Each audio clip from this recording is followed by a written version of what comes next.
এই মুহূর্তে পাচ্ছে সবাই উত্তেজিত হয়ে যাচ্ছে। আপনারা যারা আছেন একটু কথা বলি, আপনার বক্তব্য। আমাদের এরিয়ায় আমাদের কুমারপাড়ার এরিয়াতে পুলিশটা গিয়ে ছাত্রলীগ নিয়ে আমাদের ঘরে ওনারা ওপেন সাপোর্ট দিয়ে আমাদেরকে যে পিটাইতেছে। আপনারাও পড়ালেখা করে আসছেন, আমিও পড়ালেখা করতেছি। আমি ইন্টারন্যাশনাল স্টুডেন্ট। আমি ইউএসএতে পড়ালেখা করতেছি ফুল ফান্ডেড স্কলারশিপ নিয়ে। আমি দেশে আসছি, আসার পরে দেখতেছি দেশের এই অবস্থা। আমরা কি এই জন্য পড়ালেখা করি? আমরা তো পড়ালেখা করি আপনার মতো ড্রেস করার জন্য, করতে পারি না। এটা আমাদের আফসোস। আমরা এই জন্য বিদেশে যাচ্ছি। আমরা সিলেটের লোক বিদেশে যাই কি জন্য?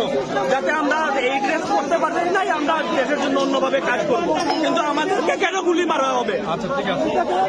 ওনারা ছাত্রলীগ নিয়ে চলে আসে।